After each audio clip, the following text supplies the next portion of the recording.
ওম শান্তি। আজকে বাবার ৬ ফেব্রুয়ারি ২০২৬ এর মুরলি। বা বলছে, মিঠে বাচ্চে, আবি ইহো চড়তি কলা কা সময় হ্যায়। কিসের সময় বাবা বলছে এখন? এখন সময় হচ্ছে চড়তি কলা। চড়তি কলা মানে এখন ওপরে ওঠার সময়। ভারত গরিব সে সাহুকার বানতা হ্যায়। কি হচ্ছে এখন? এখন ভারত গরিব থেকে সাহুকার, ধনী হচ্ছে। তুম বাপ সে সতयुगी বাদশাহী কা বর্ষা লো। শোনা যাচ্ছে না? শোনা যাচ্ছে? হ্যালো, আনন্দদা শোনা যাচ্ছে?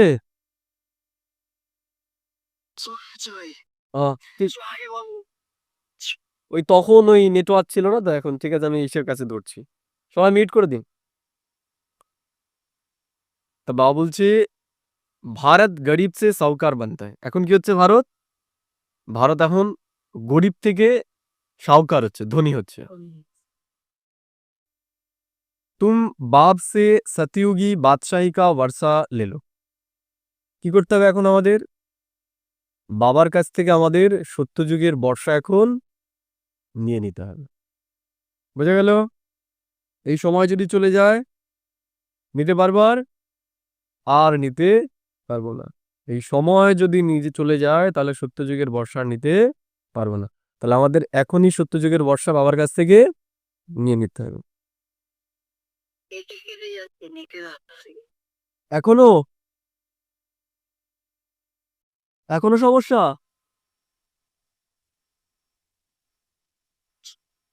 ঠিক আছে, আর হবে না। এইবার শুনতে পাবে। তা বাবা বলছে, बाप का कौन सा टाइटल श्री कृष्ण को नहीं दे सकते। বাবার কোন টাইটেলটা শ্রীকৃষ্ণকে দেওয়া যাবে না? উত্তর বাবা বলছে, গরিব হে বাপ হে গরিব নিবাস। বাবা বলছে, বাবা কি? বাবা হচ্ছে গরিব নিবাস। কোথায় যায় বাবা? কোথায় গরিবরা আছে, বাবা সেই জায়গায় খুঁজে বের করে, তাই না? ভাঙা চোরা ঘর, সেই জায়গায় বাবা যায়। সেখানে ভক্তি থাকে। আসে না? দেখো এই পাড়ায় কোথায় এসছে? এই টিনের বাড়িতে এসছে, পাকা বাড়িতে এসছে, জমিদার বাড়িতে এসছে, আসে।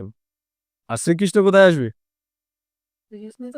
শ্রীকৃষ্ণ আসবে সত্যযুগের দুনিয়াতে, তাই না? ইটের দেওয়াল নয়, সোনা হিরে মুক্ত দিয়ে খচিত থাকবে সেই রকম রাজমহলে সে আসবে। বুঝা গেল? আর ঈশ্বর আসে কোথায়? গরিব। এর জন্য দেখো না, ভক্তি মার্গে যত গল্প আছে সব কি দেখানো যায়, ঈশ্বর এসেছে, ধনীর বাড়িতেও গেছে, ওখানে কি অপমানিত করেছে, লাথি দিয়েছে, মেরেছে, তারপরে গেছে কোথায়? গরিবের বাড়ি, কাঙালের কাছে গেছে। কাঙাল চিনতে পেরেছে, আর ধনী চিনতে পারেনি। তাই দুনিয়ার অবস্থাও কি? এই দুনিয়ার অবস্থাও এইরকম হতে চলেছে। কাঙাল যারা, তারা ঈশ্বরকে জেনে নিয়েছে, এখন তারা চলবে এই পথে, আর ধনীরা চলতে পারবে না। বাবা বলছে, বাপ হে গরিব নিবাস। বাবা হচ্ছে গরিব নিবাস। শ্রীকৃষ্ণ কো ऐसे नहीं कहेंगे। শ্রীকৃষ্ণকে এরকম বলা যাবে না। वो तो बहुत धनवान है। শ্রীকৃষ্ণ প্রচুর ধনসম্পত্তির মালিক হবে। उनके राज्य में सब साहूकार है। আর শ্রীকৃষ্ণের যে রাজ্য হবে, সেখানে প্রত্যেকের কাছে কি থাকবে? প্রচুর ধন সম্পত্তি থাকবে, ওখানে কারো কোনো অভাব থাকবে না। बाप जब आते हैं तो सबके बाप जब आते हैं तो सबसे गरीब भारत है। ঈশ্বর যখন আসে, তখন ভারত ইতিহাসে তার সব থেকে দরিদ্রতম অবস্থায় থাকে। বুঝা গেল? আমরা যদি ইতিহাসে দেখি, দেখো বাবা যে কথাটা বললো কতটা সঠিক কথা। আমরা যদি ইতিহাসে দেখি, ইতিহাসে ভারতের সব থেকে দরিদ্রতম যদি আমরা স্তর বলি, সেটা হচ্ছে 1900 সালের দিকে, 1800 থেকে 1900 সালের এই যে মধ্যবর্তী সময়কাল, এই সময়টা হচ্ছে ভারতের সব থেকে দরিদ্রতম সময়। কেন? বিভিন্ন আক্রান্তকারীরা ভারতে এসেছে, ভারত থেকে সবকিছু নিয়ে চলে গেছে, কিন্তু তারপরেও ভারতের যে ধন সম্পত্তি ছিল সেটাও যথেষ্ট ছিল। কারণ কি? তারা ভারত থেকে ধন সম্পত্তি লুট করেছে, কিন্তু ভারতের ব্যবসা বাণিজ্যের তারা বিশেষ ক্ষতি করেন। বুঝতে পারলে কি বললাম? ভারতের কৃষি বলো, ভারতের শিল্প বলো বা ব্যবসা বলো, সেটাও মোটামুটি টুকটাক চলতো। কিন্তু ইংরেজরা যখন আসলো, ওরা কি করলো? ওরা তো ধন সম্পত্তি লুট করলোই, তার সাথে সাথে ভারতের যে শিল্পগুলো ছিল সেগুলোকেও তারা নষ্ট করে ফেলল। ভারতের বস্ত্রশিল্প পৃথিবীর মধ্যে বিখ্যাত বস্ত্রশিল্প ছিল, ঢাকার মসলিন। পড়েছো না? যারা ইতিহাস পড়েছে তারা জানে ঢাকার মসলিনের কাপড় ছিল জগৎ বিখ্যাত। তাহলে তারা কি করেছে? তারা ভারতের বস্ত্রশিল্পকে নষ্ট করে ফেলেছে। সে জায়গায় তাদের দেশের যে বস্ত্র সেগুলো ভারতে নিয়ে এসেছে। একই রকম ভাবে ভারতের যে ধন সম্পত্তি সেগুলো লুট করে নিয়ে চলে গেছে ইংরেজরা। তাহলে আমরা দেখব যে ইতিহাসের সব থেকে করুণতম অবস্থা ভারতের জন্য, সেটা হচ্ছে এই 1800 থেকে স্বাধীনতার আগে, স্বাধীনতার আগের বলতেও কি প্রায় 80-85 সাল অব্দি এই যে সময়কাল, এটা হচ্ছে ভারতের সব থেকে দরিদ্রতম খারাপতম সময়। আর সেই সময় পৃথিবীতে ভারতবর্ষে ভগবান এসেছে। ঈশ্বর বলছে যে তিনি তখনই ভারতে আসেন যখন ভারতের লোক সব থেকে বেশি কাঙাল হয়ে যান। গরিব নিবাস বাপ হি ভারত কো স্বর্গ বানাতে। আর ঈশ্বর এসে এই গরিব ভারতকে কি বানাচ্ছে? স্বর্গ বানাচ্ছে। এবার সবাই শুনতে পাচ্ছে ঠিকঠাক? কেউ একজন উত্তর দাও। হ্যাঁ, ঠিক আছে, এবার মিউট করে দাও। গীত আখির ও দিন আয়া আজ। অবশেষে আজকে সেই দিন এসেছে। কোন দিন? যেদিন আত্মা আর পরমাত্মার মিলন হচ্ছে, তাই না? এখন কি আমি আত্মা আর পরমাত্মার সাথে মিলন হচ্ছে আমাদের, না? রোজ আমরা মিলন করছি, যখন ইচ্ছা তখন তার কাছে আমরা পৌঁছে যাচ্ছি মন বুদ্ধির দ্বারা। এর জন্য বলছে যে আখির ও দিন আয়া আজ। ভক্তরা ডেকেছে এতদিন, কিন্তু তাকে পাই না। অবশেষে আজকে আমরা তাকে পেয়েছি। অবশান্তি। মিঠে মিঠে রুহানি বচ্চোं ने ইহো গীত শোনা। তাহলে কারা শুনলো এই গীত? বাবার মিষ্টি মিষ্টি রুহানি বাচ্চারা এই গীত শুনলো। जैसे आत्मा गुप्त है और शरीर प्रत्यक्ष है, आत्मा इन आंखों से देखने में नहीं आती है।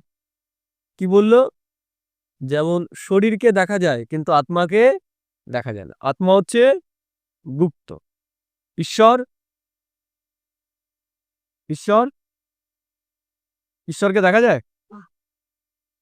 ঈশ্বরকেও এই চামড়ার চোখ দিয়ে দেখা যায়। এর জন্য ঈশ্বরও কি গুপ্ত। দুনিয়ার মানুষ কি করার চেষ্টা করছে?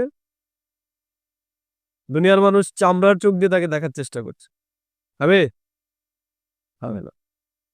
আত্মাকে যেমন চামড়ার চোখ দিয়ে দেখা যায় না, ঈশ্বরকেও চামড়ার চোখ দিয়ে দেখা যায়। যতই ডাকো, এই আওয়াজ পৌঁছবে? গলার আওয়াজ, মাইকের আওয়াজ? না গলার আওয়াজ তার কাছে পৌঁছবে, না মাইকের আওয়াজ পৌঁছবে। তাহলে কি পৌঁছবে? আমাদের মনের ভাব তার কাছে পৌঁছবে। এর জন্য বলা হয় ভগবান ভাবনার ভিখারি। সে ভাবনা চায়। সে চায় না আমরা বড় বড় মাইক দিয়ে তাকে ডাকি, তাই না? সে চায় আমাদের ভেতরের ভক্তি। এই মাইকের আওয়াজ তার কান অব্দি পৌঁছবে না। না মাইকের আওয়াজ, না আমাদের গলার আওয়াজ, এগুলো পৌঁছে। আর নাকে তা আমরা চর্মের চোখ দিয়ে দেখতে পাবো। তাকে একমাত্র বুদ্ধির চোখ দিয়েই দেখা যায়। আর ঈশ্বর এসে আমাদের কি করেছে? সেই বুদ্ধিরূপী দৃষ্টি এখন প্রদান করেছে। आत्मा इन आंखों से देखने में नहीं आती है, इन इनकॉग्निटी है। তাহলে আত্মা হচ্ছে ইনকগনিটি, কোনো ভৌতিক বস্তু নয়। है जरूर परंतु इस शरीर से ढकी हुई है, इसलिए कहा जाता है आत्मा गुप्त है। আত্মা আছে অবশ্যই, কিন্তু এই চামড়ার শরীর দিয়ে সে কি রয়েছে? ঢাকা রয়েছে। বোঝা গেল? आत्मा खुद कहती है मैं निराकार हूं, यहाँ साकार में आकर गुप्त बनी हूं। তাহলে আত্মা হচ্ছে নিরাকার, সেই শরীরে এসে কি হয়েছে? গুপ্ত রূপে রয়েছে সে। आत्माओं की निराकारी दुनिया है, उसमें तो गुप्त की बात नहीं। परमपिता परमात्मा भी वहां रहते हैं। কোথায়? পরমপিতা পরমাত্মা পরম ধামে থাকে। মন্দিরে, মসজিদে থাকে? থাকে না। সব জায়গায় থাকে কিন্তু ভক্তি সব জায়গায় থাকে? সব জায়গায় ডাকলে থাকবে না সে মন্দিরে আছে, না সে মসজিদে আছে। সে কোথায় আছে? তা সব সে পরম ধামেই রয়েছে। এর জন্য তাকে আমাদের পরম ধামেই স্মরণ করতে হবে। বুঝে গেল?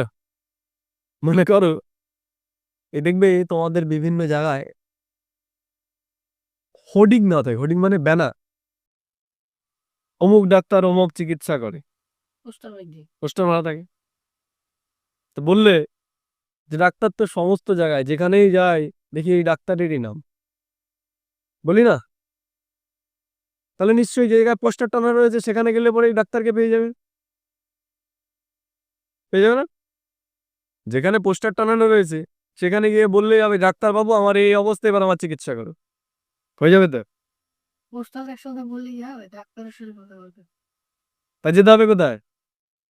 কলকাতা যে জায়গায় ডাক্তার বসে, সেখানে যেতে চেম্বারে আরংঘাটায় যদি কোনো চেম্বারে বসে সেই জায়গায় যেতে হবে। আবার কি টাইমে যেতে হবে, যেই টাইমে উনি বসে। বুঝা গেল? নাহলে তো হবে না। ঠিক একই রকম ভাবে এই যে এই জায়গায় মন্দির, এই জায়গায় মন্দির, এগুলো কি? এগুলো হচ্ছে না পাবলিসিটি জায়গা। যেমন পোস্টারগুলো দ্বারা পাবলিসিটি হয়, তাহলে এইরকম মন্দির মসজিদ যাই বলি না কেন এগুলো হচ্ছে ঈশ্বরের ওই রকম পোস্টার বা পাবলিসিটির জায়গা, সিগন্যাল। সমস্ত জায়গায় তো উনি নেই, তার মানে তার অস্তিত্ব আছে, তিনি আছেন, এর জন্য এই জায়গাগুলো রয়েছে, কিন্তু সেখানে গেলে তাকে পাওয়া যাবে না। তাই মন্দিরে গেলেই তো তার দর্শন হইতো, তাহলে তার খোঁজ থাকতো না। মন্দিরে গেলে তার দর্শন পাওয়া যায়, তার মূর্তির দর্শন পাওয়া যায়। যেমন ওই হোর্ডিং এর মধ্যে ডাক্তারের ছবি দিয়ে লেখা রয়েছে এই ডাক্তারের জায়গায় বসে, তাহলে হচ্ছে ডাক্তারের ছবি, কিন্তু ডাক্তারের কাছে পৌঁছতে গেলে পরে তার চেম্বারে যেতে হবে। তাহলে পরমাত্মার চেম্বার কোথায়? পরমাত্মার চেম্বার পরমধাম। তাহলে মন্দিরেই যায় আর যেখানেই যায় সেখানে গেলে কি? সেখানে গেলে হবে না, উপরে ছবি দেখা যাবে ছবি দেখা যাবে। তাই এই যে ভক্তিমার্গে যারা যেখানেই যাচ্ছে, কোথায় যাচ্ছে? ওই ছবির কাছেই যাচ্ছে। এজন্য তো সমস্যার সমাধান হচ্ছে না। ডাক্তারের কাছে যাব আর ডাক্তারের কাছে গিয়ে সমস্যার সমাধান হবে না, এটা হতে পারে? মানুষ এত ছুটছে তীর্থস্থানে, তারপরেও মনের মধ্যে শান্তি নেই। কেন নেই? তা তো ঈশ্বরের অপমান। কোনো ডাক্তার তুমি দেখালে তোমার রোগ সারলো না, তাহলে বদনাম কার হবে? ডাক্তার, যে ডাক্তার ভালো না, চিকিৎসা ভালো করে করতে পারে না, তাই তো? তাহলে আমি ঈশ্বরের কাছে যাচ্ছি আর আমার সমস্যার সমাধান হচ্ছে না, তার মানে ঈশ্বরের শক্তি কম। কিন্তু এখানে দেখো, আমরা যদি মন বুদ্ধির দ্বারা পরমাত্মার কাছে পৌঁছতে পারি, শান্তি পাবো না আমরা? অটোমেটিক্যালি শান্তি হবে, কিন্তু আমরা পৌঁছতে পারছি না। আমাদের মন কি করছে? এই দুনিয়ার মানুষই কি টেনে ধরছে বারবার। এই দুনিয়ার জিনিসপত্রই তো টানছে না। পরম ধামে গিয়ে ক মিনিট থাকতে পারো? ক মিনিট? 1 মিনিটও থাকা সম্ভব। তাহলে চার্জ হবে কি করবে? মনে করো তুমি প্লাগের ইসের মধ্যে, বোর্ডের মধ্যে প্লাগ ঢোকালে বের করলে, ঢোকালে বের করলে, ঢোকালে বের করলে, কি হবে? চার্জ হবে? আর বলছি এখানে তো হয় না, এই মেডিটেশনের দ্বারা কিছু হয়। আগে প্লাগটা তো লাগিয়ে রাখো কিছু সময়, তাহলে তো চার্জ হবে। তাহলে আমাদের পরম নামে কিছু সময় তো আমাদের মন্দু বুদ্ধিকে ওই জায়গায় টেকাতে হবে, তাহলেই আমরা সুখ শান্তি আনন্দ প্রেম এগুলো আমাদের জীবনে আমরা পেয়ে যাব। আর সেটাই অভ্যাস আমাদের করতে হবে এখন। অভ্যাস ছাড়া হবে না। মোটা হয়ে গেছি না? বুদ্ধি মোটা হয়ে গেছে, এক্সারসাইজ না করলে পরে যেতে পারবে না।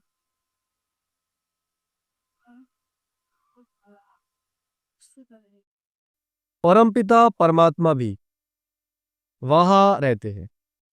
তাহলে আত্মা যেমন পরম ধামে থাকে, পরমপিতা পরমাত্মাও পরম ধামেই থাকে। उनको कहा जाता है सुप्रीम, উচ্চতে উচ্চ আত্মা, পরেতে পরে रहने वाला परमात्मा। তাহলে তিনি সবার উপরে থাকে, তিনি সবার উপরে থাকে, তার থেকে উপরে আর কেউ থাকে না। मैं गर्भ जेल में, बाप कहते हैं जैसे तुम गुप्त हो मुझे भी गुप्त आना पाए। তাহলে আমরা আত্মারা যেমন গুপ্ত, তেমনি পরমাত্মাও গুপ্ত রূপে আসে। পরমাত্মাকে সাধারণ বুদ্ধির ব্যক্তি যারা, তারা চিন্তাকে চিনতে পারেন। ওই জন্য বলেছে না, মূর্খরা আমাকে চিনতে পারে না। মূর্খ মানে, মূর্খ কাকে বলি? যার কাছে জ্ঞান নেই। তাহলে পরমাত্মাকেও জ্ঞানের দ্বারা চেনা যায়। চোখ দিয়ে তো মূর্খরাও দেখতে পারে। এই জলের বোতলটা ওখানে রয়েছে, যে মূর্খ সেও দেখতে পারবে, যে জ্ঞানী সেও দেখতে পারবে। তাহলে পরমাত্মাকে যদি চোখ দিয়েই দেখা যেত, বা ঈশ্বরকে যদি চোখ দিয়েই দেখা যেত, তাহলে মূর্খরাও তাকে চিনতে পারত। এর জন্য ঈশ্বর বলেছে, মূর্খরা আমাকে চিনতে পারে না। যাদের কাছে জ্ঞানের নেত্র আছে, ত্রিনয়ন আছে, তারাই আমাকে চিনতে পারে। আর তারা কারা? এই আমরা কোটির মধ্যে কেউ ভাগ্যবান আত্মারা এখানে যারা রয়েছে, আমরা তাকে এখন চিনতে পেরেছি, আমরা তাকে এখন জানতে পেরেছি। নাকি খোঁজে রয়েছে এখনো? জানতে পেরেছি। জানতে পেরেছি। চিনতে পেরে কি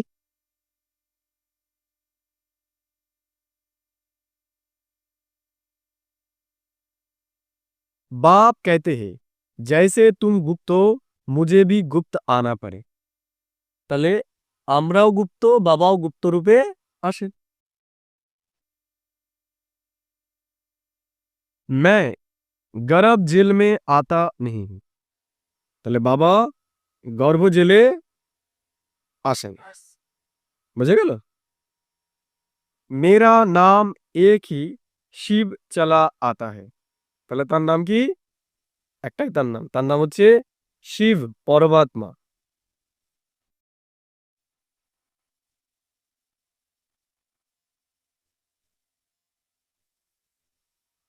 परमपिता परमात्मा भी वहां रहते हैं। उनको कहा जाता है सुप्रीम, उच्चते उच्च आत्मा, परे ते परे रहने वाला परम आत्मा। बाप कहते हैं जैसे जैसे तुम गुप्त हो मुझे भी गुप्त आना पड़े। তা আমরা যেমন গুপ্ত, তা বাবাকেও গুপ্ত রূপে আসতে আসতে হয়। मैं इन तन में आता हूं तो भी मेरा नाम नहीं बदलता। মানে ব্রহ্মার শরীরে যখন পরমাত্মা আসে, তখন তার নাম বদলায় না, শিবই থাকে। কিন্তু আমাদের কি, আমাদের নাম বদলায়। যেমন আমি এই শরীরে রয়েছে, এই শরীরটা যদি ত্যাগ করে অন্য একটা শরীর নিই, একই নাম হবে? নাম পাল্টে যাবে। কিন্তু ঈশ্বরের নাম পাল্টায় না, তার নাম শিব, তো শিবই থাকে। इनकी आत्मा का जो शरीर है उनका नाम बदलता है। তাহলে ব্রহ্মার শরীরে যে আত্মা রয়েছে তার নাম বদলায়। যেমন বর্তমান জীবনে যখন ছিল, যখন ব্রহ্মা শিব বাবা তার ভেতরে প্রবেশ করেছে, তখন তার নাম কি ছিল? দাদা লেখরাজ কৃপলান। তার আগের জন্মে তার অন্য নাম ছিল।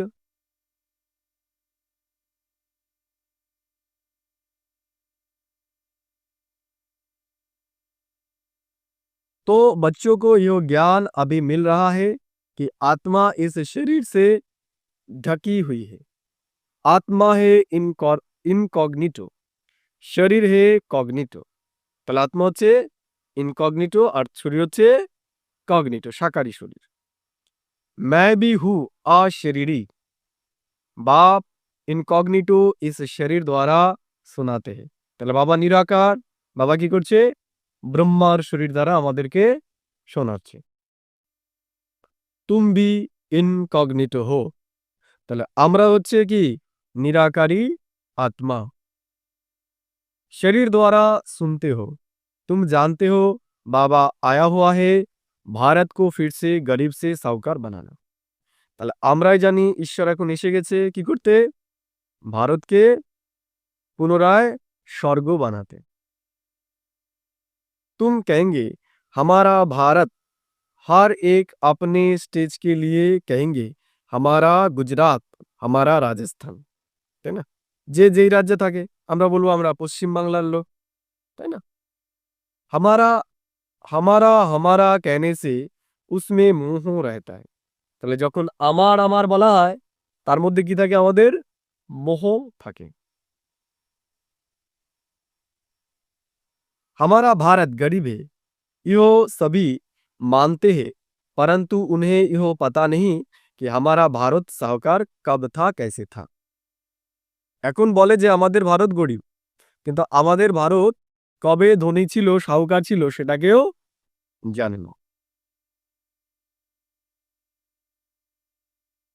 तुम बच्चों को बहुत नशा है, हमारा भारत तो बहुत साहूकार था, दुख की बात नहीं थी। তাহলে আমাদের ভারত অনেক সাহুকার ছিল, দুঃখের কোনো প্রশ্নই ছিল না।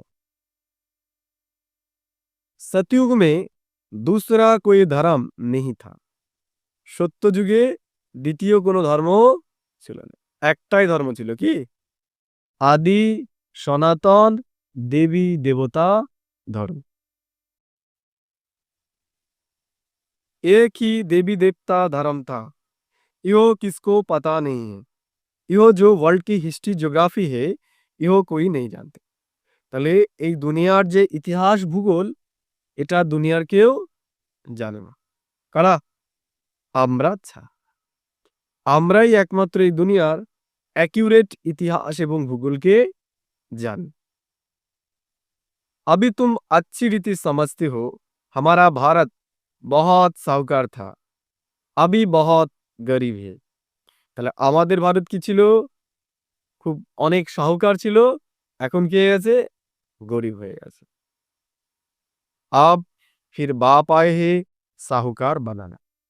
তাহলে এখন আবার পুনরায় বাবা এসে কি করতে এসছে? আমাদেরকে সাহুকার বানাতে, ধনী বানাতে বাবা এসেছে। भारत सतयुग में बहुत साहूकार था, जबकि देवी देवताओं का राज्य था, फिर वो राज्य कहाँ चला गया। তাহলে ভারত এত সাহুকার ছিল, সেই রাজ্য কোথায় চলে গেল? কোথায় গেল? কেউ কই নেই জানতে, এটা কেউ জানে না।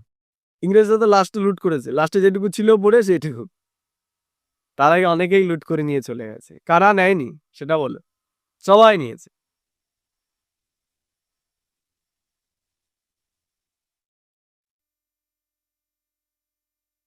इहो कोई नहीं जानते, ऋषि मुनि आदि भी कहते कहते थे हम रचता और रचना को नहीं जानते। ঋষি মুনি যারা তারাও বলে যে আমরা রচয়িতা আর রচনাকে জানি না। এই সৃষ্টির রচয়িতাকে, তার রচনা কি, এগুলো জানো না তারা। बाप कहते हैं सतयुग में भी देवी देवताओं को रचता और रचना के आदि मद अंत का ज्ञान नहीं था। ঠিক আছে, কলিযুগে জানা নেই, তাহলে সত্যযুগে যারা তারা নিশ্চয়ই জানে ঈশ্বর সম্পর্কে, রচয়িতা সম্পর্কে, রচনা সম্পর্কে। বা বলছে না, তারাও রচয়িতা আর রচনা সম্পর্কে তাদেরও জ্ঞান নেই। বুঝে গেল?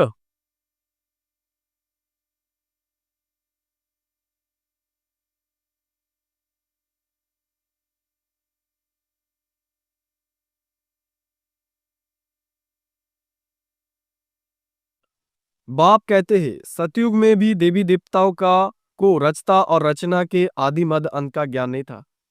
अगर उन्हों को भी ज्ञान हो कि हम सीढ़ी उतरते कलयुग में चले जाएंगे तो बादशाही का सुख भी ना रहे। কি বলছে?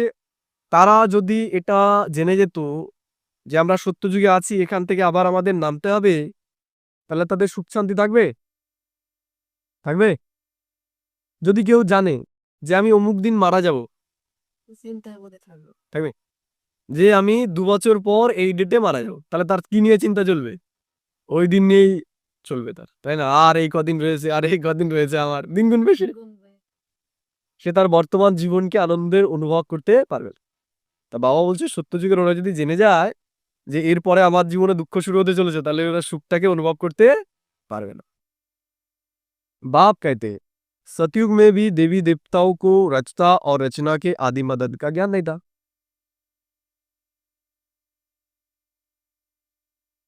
अभी तुमको चिंता लगी हुई है, हम सतप्रधान थे, फिर हम সতপ্রধান कैसे बन। তাহলে চিন্তাটা কাদের এখন আমাদের, আমরা শতপ্রধান ছিলাম, আবার কিভাবে আমরা শতপ্রধান হব এই চিন্তাটা আমাদের মধ্যে এখন রয়েছে, তাই না? আবার আমাদের শতপ্রধান হতে হবে এখন। हम आत्माएं जो निराकारी दुनिया में रहती थी वहां से फिर कैसे सुखधाम में आए, यह भी ज्ञान है। কি বললো, আমরা নিরাকারী দুনিয়াতে ছিলাম, এই সাকারী দুনিয়াতে এসেছি কি করে, সেই জ্ঞানটাই আমাদের ছিল না। হাম আবি চড়তি কলা মে, এখন আমরা কি আছি, চড়তি কলায়, উপরের দিকে উঠছি এখন আমরা। চড়তি কলা। ইহো 84 জন্ম কি সিঁড়ি হে, কি বললো, এই যে সিঁড়ি এটা কি 84 জন্মের আমাদের সিঁড়ি। ड्रामा अनुसार हर एक एक्टर नंबरवार अपने अपने समय पर आकर पार्ट बजाएंगे। বা বলছে ড্রামা অনুসারে যার যখন সময় হবে সে সেই সময় এসে কি করবে, পার্ট বাজাবে। अब तुम बच्चे जानते हो गरीब निवास किसको कहा जाता। তাহলে এখন আমরা জানি গরিব নিবাস কাকে বলা হয়। কাকে বলা হয়? শিব বাবা। শিব বাবাই হচ্ছে একমাত্র গরিব, আর সব দেবী দেবতা যারা থাকবে সব ধনী থাকবে। বোঝা গেল? गीत में भी सुना आखिर वो दिन आया आज जिस दिन का रास्ता, जिस दिन का রাস্তা থাকতে থে সব ভক্ত। বলছে সেই দিনটা অবশেষে আজকে আসলো, যেই দিনটার জন্য ভক্তরা একদম কি হাঁ করেছিল যে কবে আসবে ভগবান, তারা কত মাথা ঠেকেছে, কিন্তু যখন আসলো তখন চিনতে পারলো, চিনতে পারলো এখানে একটা কীর্তন হোক, তাই না, ওই ভাঙা গলায় দাঁত তো থাকে না একটা, কি বলছে সেগুলো বুঝবে না, কি বলছে যদি জিজ্ঞেস করো যে কি শুনলে বলো, বলতে পারবে, কিন্তু ওখানে ভিড় ভিড় দেখবে, জায়গা দিতে পারবে না, আর এখানে খেয়ে দিয়ে চলে আসবে, আর এখানে লোকই নেই। কারণ কি ঈশ্বরকে চেনার জন্য দিব্য বুদ্ধির দরকার, আর সবাই তাকে চিনতে এটাই তো প্রমাণ যে হ্যাঁ সত্যি ভগবান এসেছে, সবাই তাকে চিনতে পারছেন। उनके बहुत जन्मों के अंत का इहो अंतिम जन्म है। তাহলে ঈশ্বরের একদম ব্রহ্মার একদম অন্তিম জন্ম এখন, जो पहले नंबर में था वो अब अंत में है ततत्तम। তাহলে যে একদম প্রথমে ছিল ব্রহ্মা শ্রীকৃষ্ণ রূপে, সেই এখন কি অন্তিমে রয়েছে ব্রহ্মা রূপে। मैं तो आता हूँ साधारण तन में तुमको आकर बतलाता हूँ तुमने कैसे 84 जन्म हो गए। তাহলে ঈশ্বর একদম আমাদের অন্তিম জন্মে আসে, যে কিভাবে আমরা এই 84 জন্ম নিলাম সেটা দেখানো হচ্ছে। सरकार लोग भी कहते हैं एक ओंकार परमपिता परमात्मा बाप है, वो बराबर मनुष्य से देवता बनाने वाला है। তাহলে বাবা আমাদের কি বানাচ্ছে, মানুষ থেকে এখন দেবতা বানাচ্ছে। তো क्यों नहीं हम भी देवता बने। তাহলে এখন আমাদের কি হতে হবে, देवता बनाते হবে নিজেকে। जो देवता बने होंगे वो एकदम चटक पड़ेंगे। তাহলে যারা দেবতা হবে তারা এই জ্ঞানটা পেয়ে একদম কি হবে, একদম এর সাথে লেগে থাকবে, এই জ্ঞানটাকে তারা ছাড়বে না।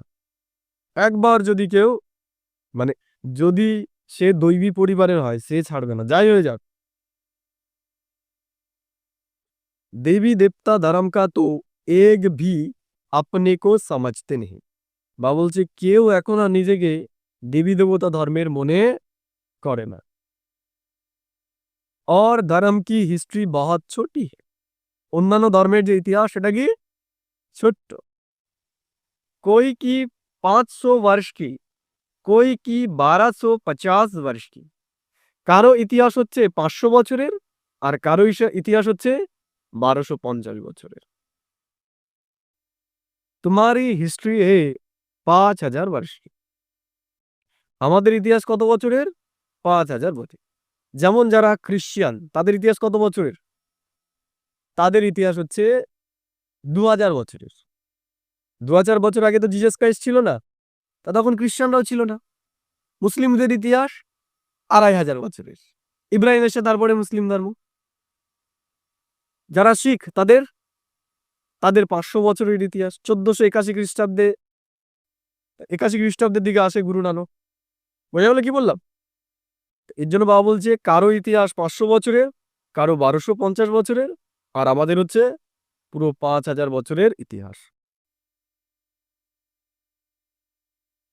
और धर्म तो आते ही बाद में है देवता धर्म वाले भी अब और धर्मों में कन्वर्ट हो गए हैं ড্রামা অনুসার তাহলে বাবা বলছে দেবতা ধর্মের যারা এখন তারাও কি হয়ে গেছে তারা বিভিন্ন ধর্মে কনভার্ট হয়ে গেছে এই দেবী দেবতা ধর্ম ছেড়ে অন্যান্য ধর্মের মধ্যে চলে গেছে फिर भी ऐसे कन्वर्ट हो जाएंगे বাবা বলছে আবার এরকম ভাবে কি কনভার্ট হবে फिर अपने अपने धर्मों में लौट कर आएंगे তারপর আবার যখন তাদের সময় আসবে তখন আবার তাদের নিজ ধর্মে তারা ফিরে আসবে बाप समझाते हैं बच्चे तुम तो विश्व के मालिक थे কি বোঝাচ্ছে বাবা এখন এসে আমাদের যে বাচ্চা তোমরাই বিশ্বের মালিক ছিলে तुम भी समझते हो बाबा स्वर्ग की स्थापना करने वाला है तो हम क्यों नहीं स्वर्ग में होंगे তাহলে আমাদের পিতা এখন স্বর্গের স্থাপনা করছে তাহলে কেন আমরা স্বর্গে যাব না যাব তো নাকি যাব না যাব যাবে কারা যাবে তারাই যারা ঠিকঠাক পুরুষার্থ করবে তারাই बाप से हम वर्षा जरूर लेंगे तो इससे सिद्ध होता है यह हमारे धर्म का है जो नहीं होगा वो आएगा ही नहीं যারা আমাদের ধর্মের হবে তারা ছুটে ছুটে আসবে আর যারা হবে না তারা শুনবেই না कहेंगे और आए धर्म में क्यों आए तुम बच्चे जानते हो सतयुग नई दुनिया में देवताओं को बहुत सुख थे তাহলে সত্যযুগের নতুন দুনিয়াতে কি ছিল দেবী দেবতাদের অনেক সুখ শান্তি ছিল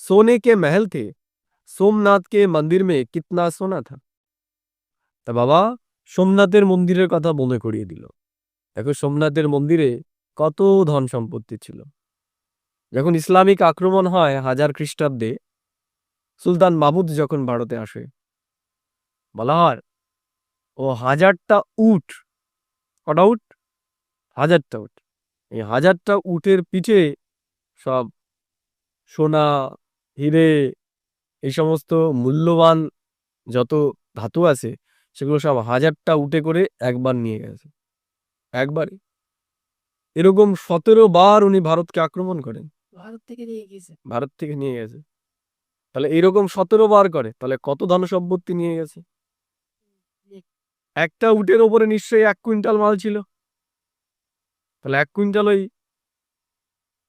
ধান চাল নেয়নি কি নিয়েছে শোনা দাদা শোনো, শোনা বক্তা তাহলে ভারত কতটা ধনী ছিল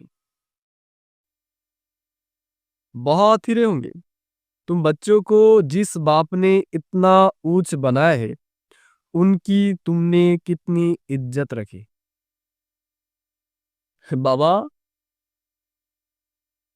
বলছে যে যে আমাদের এত উঁচু বানিয়েছে তার আমরা কি সম্মান রেখেছি কি সম্মান আমরা তার এইভাবে সম্মান রেখেছি, সে সর্বব্যাপী, সবার মধ্যেই সে।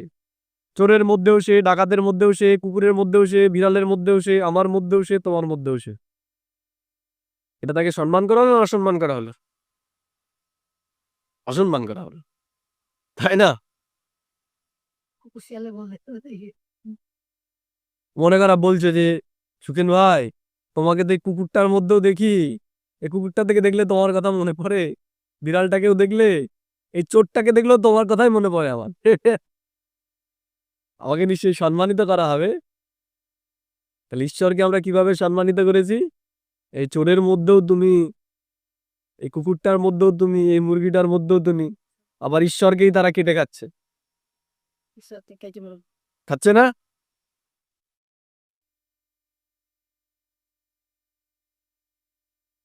বা বলছে इज्जत रखी जाती है ना, समझते अच्छा कर्म करके गए हैं। अभी तुम जानते हो सबसे अच्छे कर्म पतित पावन बाप ही करते जाते। তাহলে এই দুনিয়ার সব থেকে ভালো কর্ম কারা করে? কে করে? ঈশ্বর। তারপরে এই দুনিয়ার সব থেকে শ্রেষ্ঠ কর্ম করে ঈশ্বর। তারপরে তারপরে আমরা ঈশ্বরের সন্তানরা। এই যে আমরা যে কাজটা করছি, এর থেকে শ্রেষ্ঠ কাজ এই দুনিয়াতে আর কিছু হতে পারে না। বুঝে গেল? जो भारत को स्वर्ग बनाते हैं उनकी अभी इज्जत कोई नहीं करते। যে ভারতকে স্বর্গের দুনিয়া বানালো, এখন কেউ তাকে সম্মান করে না। तुम जानते हो ऊंचते ऊंच मंदिर गाया हुआ है जिसको लूट गए, लक्ष्मी नारायण के मंदिर को कभी कोई ने लूटा नहीं है। লক্ষ্মীনারায়ণের মন্দিরকে কেউ লুট করেনি। কার মন্দির লুট করেছে?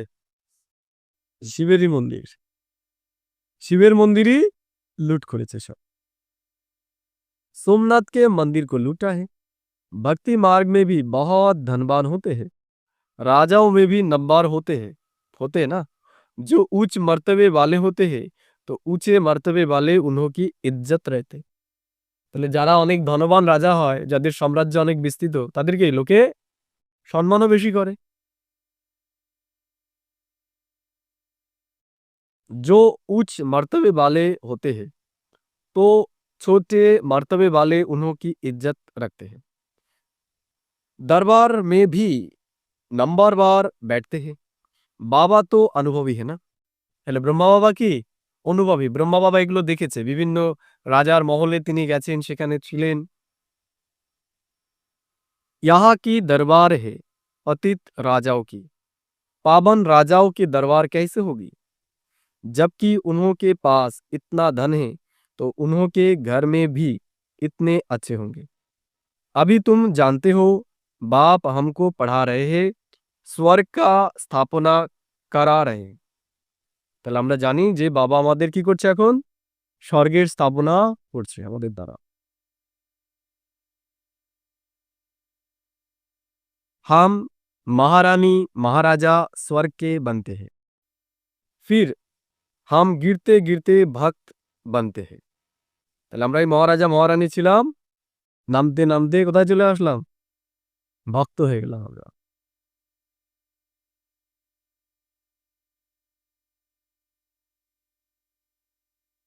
जिसने स्वर्ग का मालिक बनाया उनकी ही पूजा करेंगे। তাহলে যে আমাদের স্বর্গের মালিক বানিয়েছে, আমরা নিশ্চয়ই তারই পুজো করব, তাই না? वो हमको बहुत साहूकार बनाते हैं। अभी भारत कितना गरीब है, जो जमीन 500 रुपए में ली थी उसकी वैल्यू आज कद 5000 से भी अधिक हो गई है। কয় বলছে এটা বাবা? এটা বাবা বলছে 60 সালে, 60-এর দিকে বলছে না, 50-60-এর দিকে বাবা এই কথাটা বলছে যে যেই জমি বাবা 500 টাকায় নিয়েছিল সেটা 5000 টাকা। আর এখন যেই জমি সে সময় 5000 টাকা ছিল, সেই জমি এখন 5 কোটি টাকা। কোটিতে। ইও সব হে আর্টিফিশিয়াল দাম। কি বলছে? এগুলো হচ্ছে আর্টিফিশিয়াল দাম, মানুষের তৈরি করা দাম। वहां तो वहां तो धरती का मूल्य होता नहीं। কোথায়? সত্য যুগে জমির এত দাম হবে না। বোঝা গেল? जिसको जितना चाहिए ले लेবে। যার যতটা জমি দরকার নে নে। আর এখানে এখানে এক হাত জমির জন্য কি ভাই ভাইকে মেরে ফেলছে, ছেলে বাবাকে মেরে ফেলছে, তাই না? আর ওখানে কে কত নিবি নিয়ে নে। मनुष्य बहुत भूख प्यास में मरते हैं, तो गीत सुनने में तुम्हारी रोमांच खड़े हो जाने चाहिए। তাই না? এই দুনিয়ার মানুষ দেখো কত মানুষ না খেয়ে দিয়ে মারা যাচ্ছে। बाप को गरीब निवास कहते हैं। गरीब निवास का अर्थ समझाना। তাহলে বাবাকে গরিব নিবাস বলা হয়, তাহলে গরিব নিবাসের অর্থ কি সেটা আমরা জানি তো, বুঝতে পারছি তো। किसको साहूकार बनाते हैं? जरूर जहां जाएगा उनको साहूकार बनाएंगे ना। तुम बच्चे जानते हो हमको पावन से पतित बनने में 5,000 वर्ष लगते। কি জানি আমরা? আমাদের পতিত থেকে পাবন থেকে পতিত হতে লাগে কত বছর? 5,000 বছর।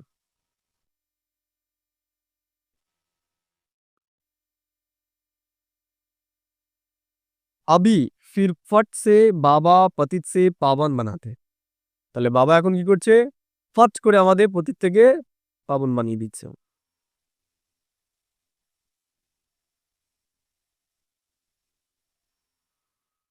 ऊंचते ऊंच बनाते हैं, 1 সেকেন্ড में জীবন মুক্তি মিল जाती है। কি বলছে বাবা? বাবা আমাদের 1 সেকেন্ডে জীবন মুক্তি দিচ্ছে।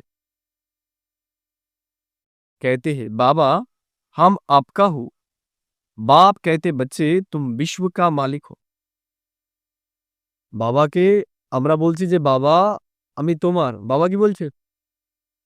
যে তুমি শুধু আমার হবে কেন? তুমি সারা বিশ্বের মালিক।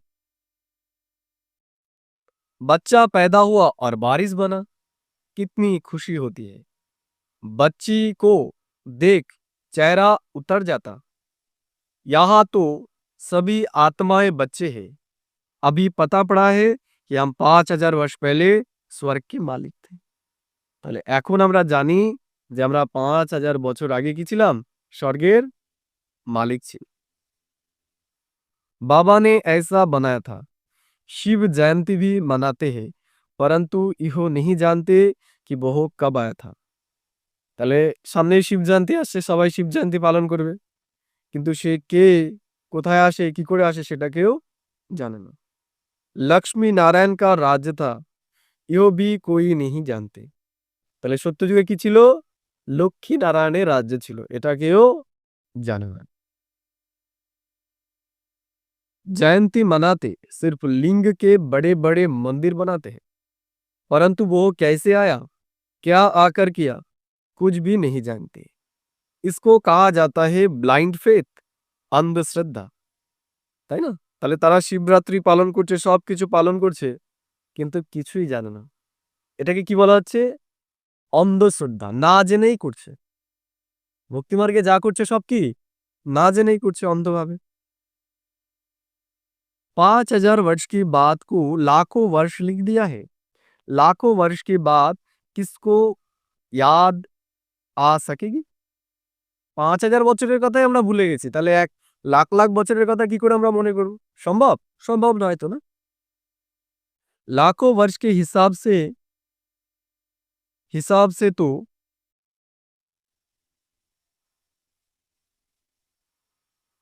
भारत की आबादी सबसे बड़ी होनी चाहिए। যদি লাখ লাখ বছর হয় তাহলে ভারতের জনসংখ্যা সবথেকে বেশি হতে হবে। लाखों वर्ष में कितने मनुष्य पैदा होते, बेशुमार मनुष्य हो जाए, इतने तो है ही नहीं, और ही कमती हो जाए, यो सब बातें बाप बैठ समझाते। मनुष्य सुनते हैं तो कहते हैं यो बातें तो कभी नहीं सुनी। তাহলে বাবা যেই কথাগুলো আমাদেরকে শোনাচ্ছে, মানুষ যখন শোনে বলে যে এই কথা তো আগে কোথাও শুনিনি আমরা। না কোই শাস্ত্র মে পড়ি, ইহো ওয়ান্ডারফুল বাতে। না কোনোদিন কেউ শাস্ত্রে এই কথাগুলো পড়েছি। তো বাবা আমাদের কি শোনাচ্ছে? একদম ওয়ান্ডারফুল কথা শোনাচ্ছে, সব থেকে সুন্দর কথা শোনাচ্ছে। अभी तुम अभी तुम बच्चों की बुद्धि में सारे चक्र की नॉलेज है। এখন আমাদের বাবার বাচ্চাদের বুদ্ধিতে কি রয়েছে? এই পুরো সৃষ্টিকল্পের জ্ঞান আমাদের বুদ্ধিতে রয়েছে। यो बहुत जन्मों के अंत के जन्म में आप पतित आत्मा हैं, जो सतोप्रधान था सो आप तमोप्रधान बने हैं, फिर सतोप्रधान बनना है। তাহলে ব্রহ্মার আত্মা সে শতপ্রধান ছিল, জন্ম নিতে নিতে কি হয়ে গেল? তমপ্রধান হয়ে গেল। এখন আবার পুনরায় তাকে কি হতে হবে? শতপ্রধান হতে হবে। तुम आत्माओं को अब शिक्षा मिल रही है। आत्मा कानों द्वारा सुनती है तो शरीर झूलता है, क्योंकि आत्मा सुनती है ना। बरोबर हम आत्माएं 84 जन्म लेती है। তাহলে আমরা আত্মারাই কি বরাবর আগের গল্পেও নিয়েছিলাম, এখনো নিচ্ছি আমরা কটা? 84টা জন্ম। 84 जन्म में 84 माँ बाप जरूर मिले होंगे। তাহলে 84 জন্মে আমরা কটা মাতা পিতা পেয়েছি? 84টা माता पिता পেয়েছি। यो भी हिसाब है ना। बुद्धि में आता है हम 84 जन्म लेते हैं, फिर कम जन्म वाले भी होंगे। তাহলে এর থেকে কম জন্মও নেবে, বুঝে গেল? এর থেকে কম জন্মও নেবে। আমরা যেমন 84 নিচ্ছি, তাহলে সবাই 84টা জন্ম নেবে না। না কোন জন্ম দিল রেখে যায় 84 जन्म में 84 माँ बाप जरूर मिले होंगे। यो भी हिसाब है ना। बुद्धि में आता है हम 84 जन्म लेते हैं, फिर कम जन्म वाले भी होंगे। ऐसे थोड़े ही सब 84 जन्म लेंगे।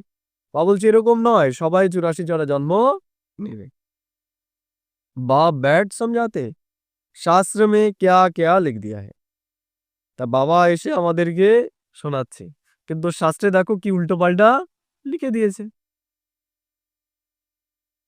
तुम्हारी लिए तो फिर भी 84 जन्म कहते, मेरे लिए तो अनगिनत बेशुमार जन्म कह देते हैं। তা বাবা বলছে বাবার জন্য তো তাও 84টা জন্ম, মানে আমাদের জন্য তো তাও 84টা জন্ম, কিন্তু বাবাকে কি আরো বেশি দিয়ে দিয়েছে। কান কান মে पत्थर बित्तर में ठोक दिया है। তাই না? কণায় কণায় পাথরের মধ্যেও সবকিছুর মধ্যেই তাকে দিয়ে দিয়েছে। বাস जिधर देखता हूँ तू ही तू, যেখানেই দেখি তুই তুই, তাই না? বলে না ঈশ্বর সম্পর্কে কৃষ্ণ কি কৃষ্ণ হি কৃষ্ণ হে, যেখানেই দেখে কি কৃষ্ণই কৃষ্ণ। मथुरा वृंदावन में ऐसे कहते रहते हैं कृष्णा ही सर्वव्यापी है। मथुरा वृंदावने की बोले কৃষ্ণ कृष्ण ही सर्वव्यापी। राधे राधे पंथी वाले फिर कहेंगे राधे ही राधे, तुम भी राधे हम भी राधे। যারা রাধাপন্থী তারা কি বলে?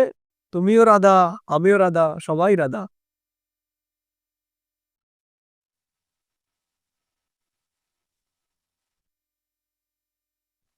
তো এক বাপই বরাবর গরিব নিবাস है। তো বাবা বলছে একজনই বাবাই একমাত্র বরাবর, বরাবর বাবাই হচ্ছে গরিব নিবাস। বাবাই গরিবদের কাছে আসে, গরিবদেরকে উদ্ধার করতে আসে। भारत को सबसे साहूकार था, अभी सबसे गरीब बना है।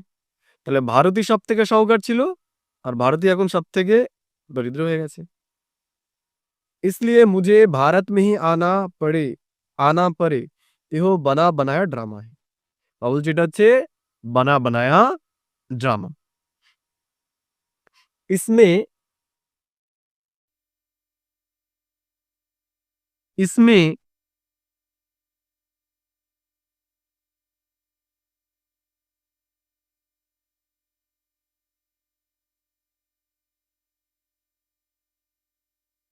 तो बाबा বলছে যে ये बना बनाया ड्रामा है, इसमें जरा भी फर्क नहीं हो सकता।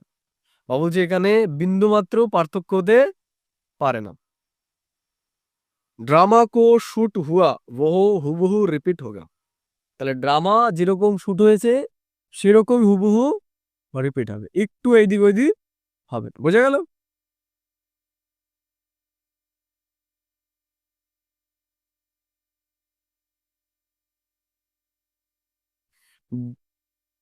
देर की ढेर ढेर की ढेर जमीन पड़ी होगी। तो বাবা বলছে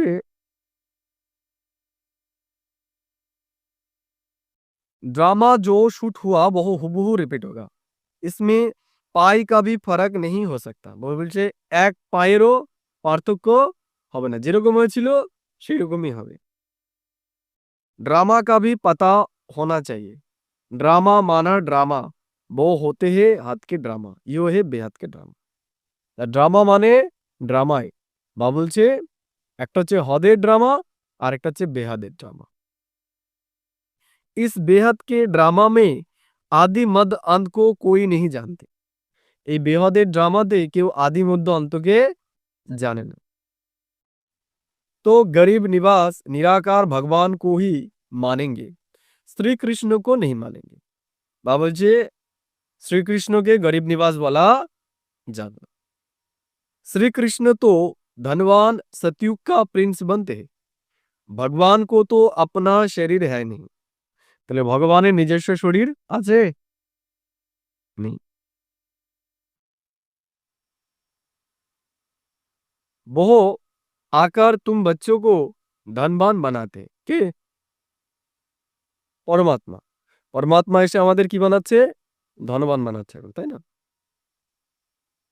तुमको राज्यों की शिक्षा देते हैं, पढ़ाई से बैरिस्टर आदि बनकर फिर कमाई कर दे। তাহলে এই পড়ার আধারে আমরা কি হচ্ছি, মানে দুনিয়ার যে পড়া সেই পড়ার আধারে কেউ ব্যারিস্টার হচ্ছে, কেউ উকিল হচ্ছে, কেউ ডাক্তার হচ্ছে, তাই না? बाप भी तुमको अभी पढ़ाते हैं, तुम भविष्य में नर से नारायण बनते हो। তাহলে বাবা এসে এখন আমাদের পড়াচ্ছে, আমরাই ভবিষ্যতে নর থেকে নারায়ণ হই। तुम्हारा जन्म तो होगा ना, ऐसे तो नहीं स्वर्ग कोई समुद्र से निकल पाएगा। এমন নয় যে স্বর্গ সমুদ্র থেকে বেরিয়ে আসবে। श्री कृष्ण ने भी जन्म लिया ना, कंसपुरी आदि तो उस समय भी नहीं थी नहीं। श्री कृष्ण का कितना नाम गाया जाता है, श्री कृष्ण नाम सब থেকে বেশি গায়ন করা হয়। उनके बाप का गायन है नहीं। তাহলে শ্রীকৃষ্ণের বাবার কথা কেউ বলে না, তার বাবার কোনো গায়ন নেই। उनका बाप कहाँ है, जरूर श्री कृष्ण किसी का बच्चा होगा ना। श्री कृष्ण जब जन्म लेते हैं तब थोड़े बहुत पतित भी रहते। তাহলে কি বললো বাবা? মন দিয়ে শোনা, আজকে খুব গুজ্জ একটা রহস্য বাবা বললো যে শ্রীকৃষ্ণ যখন জন্ম নেবে তখন কিছু অপবিত্র আত্মাও এই পৃথিবীতে থাকবে। অর্থাৎ শ্রীকৃষ্ণ একদম সত্যযুগে জন্ম নেবে না, সে কলিযুগ থাকতে থাকতেই নেবে। তা বাবা বলছে কিছু পতিত আত্মা থাকবে। এখন তো দুনিয়া অনেক পতিত আত্মা রয়েছে, তার মানে শ্রীকৃষ্ণের জন্ম এখনো হয়নি। বুঝতে পারলে? কিছু পতিতাত্ম থাকতে থাকতে শ্রীকৃষ্ণ এই তার মানে কি অনেক আত্মা এখান থেকে সাফ হয়ে যাবে, অনেক আত্মা শরীর ছাড়বে, তারপরে শ্রীকৃষ্ণ আসবে। একদিকে বিনাশ হবে, একদিনে শ্রীকৃষ্ণের জন্ম হবে। দেখায় না যে শ্রীকৃষ্ণের যখন জন্ম হয়েছে চারিদিকে প্রলয়, ঝড় বৃষ্টি, এটা কি তাণ্ডবের নিশানি। তার মানে যখন শ্রীকৃষ্ণের জন্ম হবে চারিদিকে এরকম তাণ্ডব চলবে।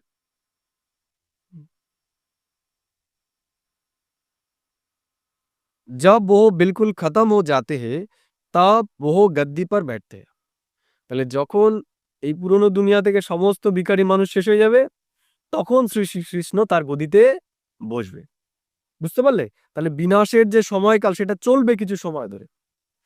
শ্রীকৃষ্ণ নিশ্চয়ই 18 বছরের নিশ্চয়ই 21 বছরে বোধহয় ও গদিতে বসবে, তাহলে 21 বছর ধরে চলবে। তাহলে ধরে নাও 36 সালে যদি বিনাশ হয়, মানে বিনাশ শুরু হয়, শ্রীকৃষ্ণ জন্ম নেয়, তাহলে সত্যযুগের স্থাপনা হবে কত? তার থেকে 21 বছর। ধরে নাও 1957 মানে 2057 সালের দিকে সত্যযুগের স্থাপনা হবে। বুঝলে? না বুঝলে না? 2000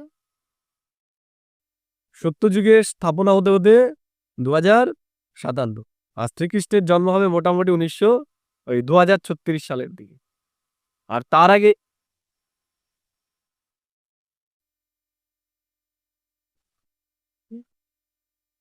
এই জায়গায় বাবা বলছে আজকের মুরলিতে, বাবা বলছে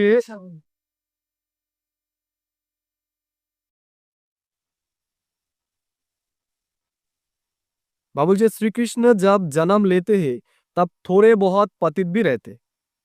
তা এখন তো এই দুনিয়াতে 850 কোটি মানুষ, তা অল্প তো পতিত নয়, ম্যাক্সিমামই তো পতিত।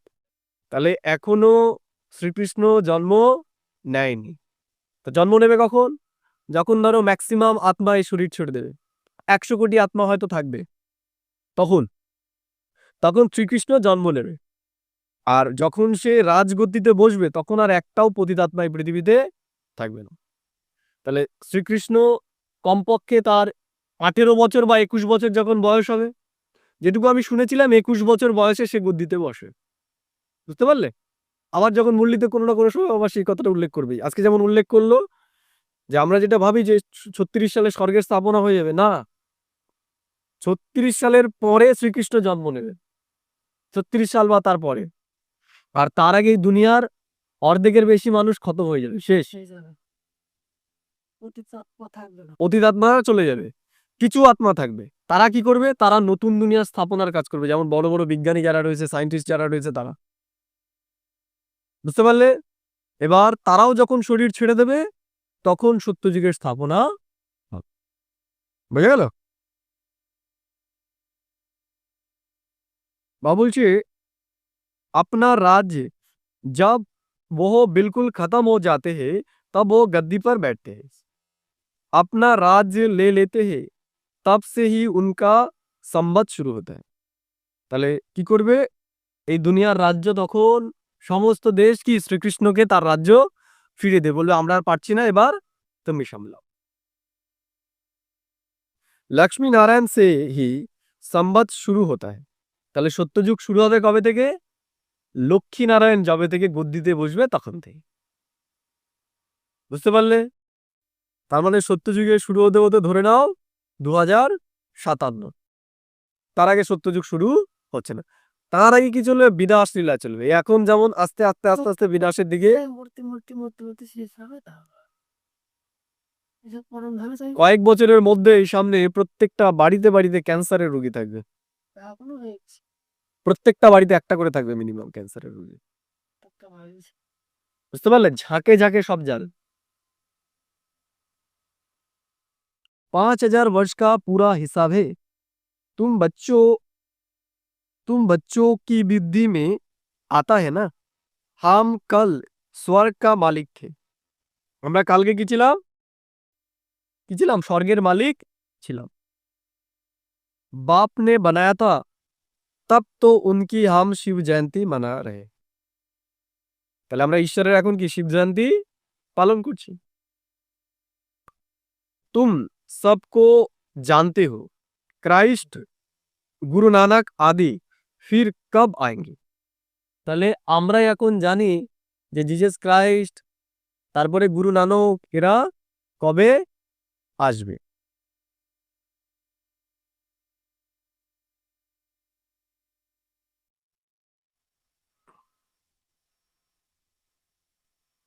बाप ने बाप ने बनाया था तब तो उनकी हम शिव जयंती मना रहे।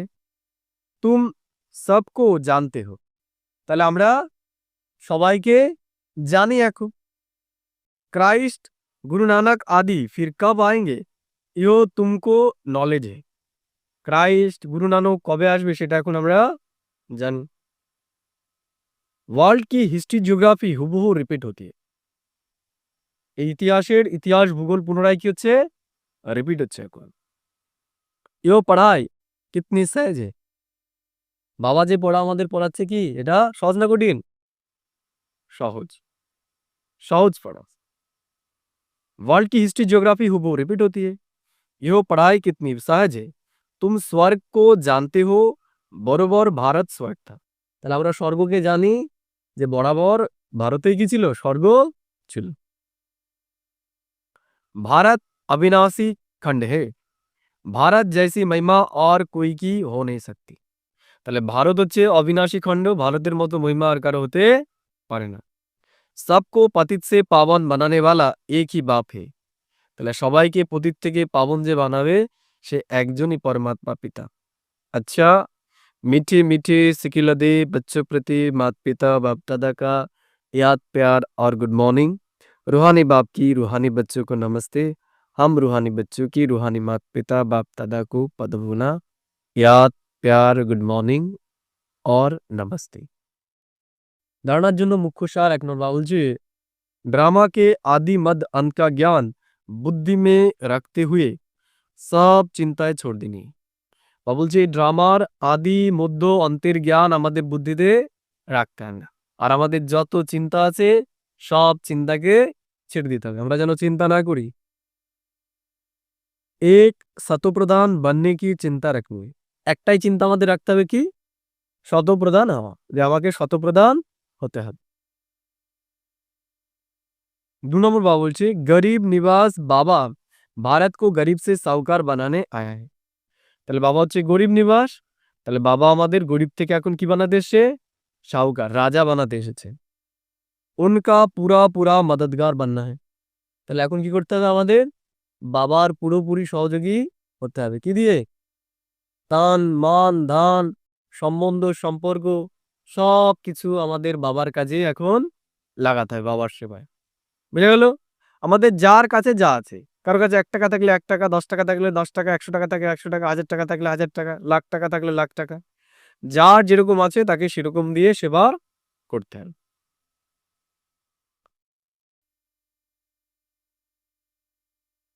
বলছে আপনি नई दुनिया को याद कर सदा खुशी में रहने, আর নতুন দুনিয়াকে স্মরণ করে আমাদের সদাই খুশিতে থাকতে হবে। বর্ধন বাবা বলছে दिल में सदा एक राम को बसाकर सच्ची सेवा करने वाले मायाजीत विजयी भव। কি বললো আমাদের হৃদয়ে এক কাকে বসাতে হবে বাবা রাম, দিলারামকে আমাদের দিলে বসাতে হবে। বুঝা গেল? তাহলে আমরা মায়াজিত বিজয়ী হয়ে যাব। हनुमान की विशेषता दिखाते हैं कि बहुत सदा सेवाधारी महावीर थे।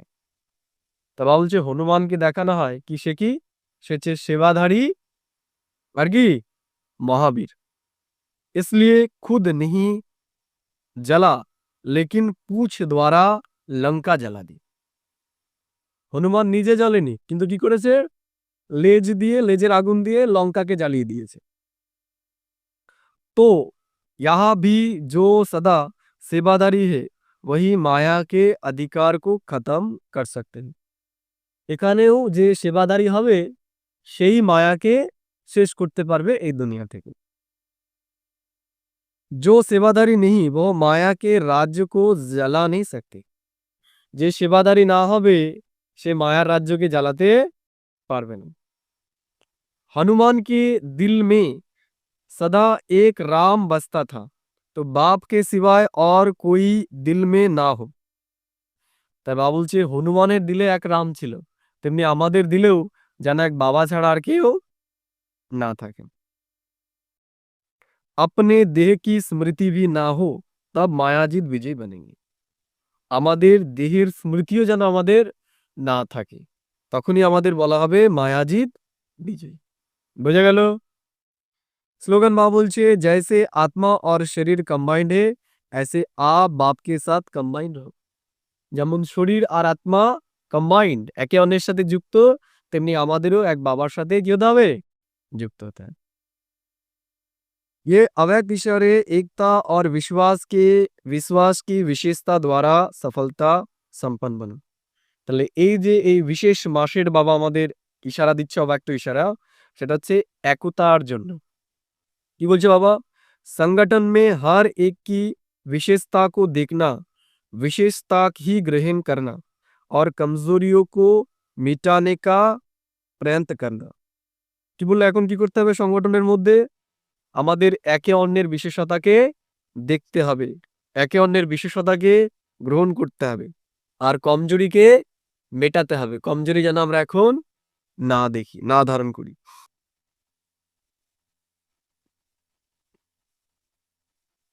यही विधि है एकता का संगठन मजबूत करने की।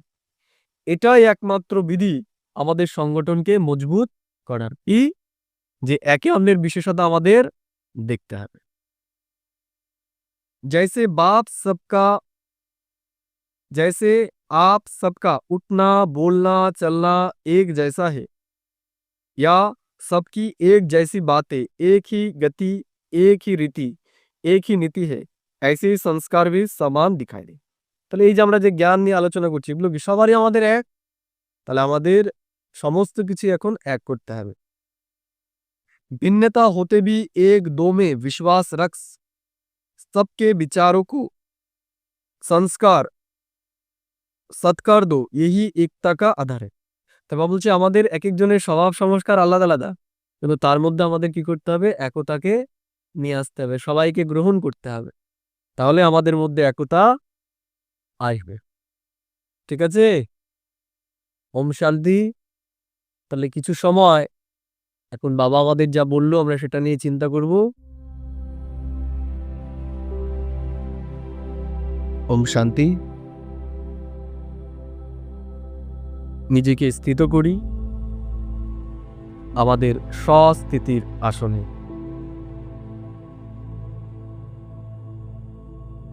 বাবা আজকে বলল এটাই হচ্ছে আমাদের চড়তি কলার সময়, অর্থাৎ এই পুরুষোত্তম সঙ্গম যুগেই আমরা নিজেকে এখন পুরুষার্থের আধারে ওপরে ওঠাতে পারি। বা বলছে ভারতই সব থেকে গরিব যখন হয়ে যায় তখন ঈশ্বর এই ভারতবর্ষেই আসে ভারতকে পুনরায় গরিব থেকে সাহুকার বানানোর জন্য। বা বলছে একমাত্র শিব বাবাকেই গরিব নিবাস বলা হবে, শ্রীকৃষ্ণকে গরিব নিবাস বলা যাবে না। কারণ একমাত্র শিব বাবাই যখন এই দুনিয়া দরিদ্র হয়ে যায় সেই সময় ভারতবর্ষে এসে ভারতবর্ষের মানুষকে উদ্ধার করে।